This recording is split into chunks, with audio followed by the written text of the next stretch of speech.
आशार रेशमी सूता बुणुथिबा डॉक्टर जोगेश देउरी जड़े सेरिकल्चरिस्ट जे साधारण घरोई रेशम कीट पालन को एक समृद्ध शिल्परे परिणत करथिले।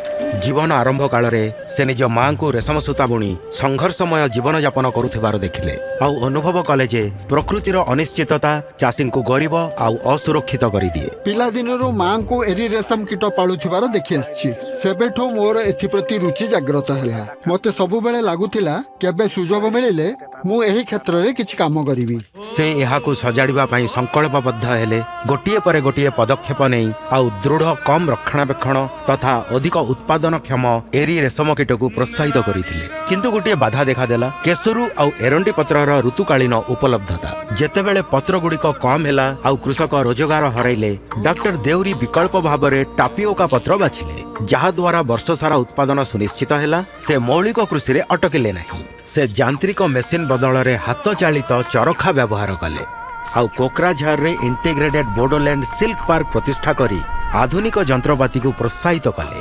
चाषी एवं युवक मानकु तालीम देई व्यापक परिमाण रे उत्पादन वृद्धि कले। एही उत्पाद गुड़िकर चाहिदा वृद्धि पाउछि आउ आमे से गुड़िको आसाम बाहरे मध्य बिक्री करि पारुछु। एथिरु हमर लाभ वृद्धि हेछि। ता सहित से एकाकी सबुकिछि आनिबारे सफल हेले। कोकुन बैंक रु नै प्रिंटेड फैब्रिक पर्यंतर संपूर्ण प्रक्रिया को गोटे स्थान रे एकीकृत कले। यह शोषणकारी मध्यस्थी मानकु दूर कला आउ लाभ सीधा कारीगर मानक पाखरे पहुंचीबाकु लागिला। तांकरी प्रयास रे 1600 गाँव रे एक मौन क्रांति सृष्टि हेला। महिला माने प्राथमिक निष्पत्ति ग्रहणकारी आउ आर्थिक नेतृत्वकर्ता भावरे सशक्त हेले। आम समाजर अधिकांश गरीब लोक एही काम करंती, किंतु आमको एथिरे शिक्षित वर्ग को मध्य शामिल करिया को पड़िबो। भारत सरकार मध्य एक पदक्षेप नेइछंती। आमे 2047 सुद्धा चीन को पछरे पकाई रेशम रो अग्रणी उत्पादक हेबार लक्ष्य रखिछु।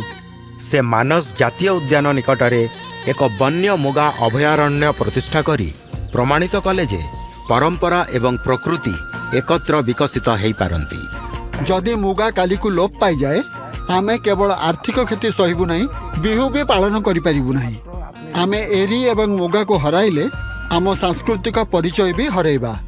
डॉक्टर जोगेश देउरी जड़े दृढ़ संकल्पित सेरिकल्चरिस्ट एवं समाज संस्कारक जे परवर्ती पीढ़ी पाई रेशम को एक आकर्षणीय मार्ग बनैले, जहा द्वारा आसामी रेशम विश्व ऐतिह्य होई रही परिबो। एरी आमर भविष्यत, मुगा आमर आशा, मालबारी आमर संभावना।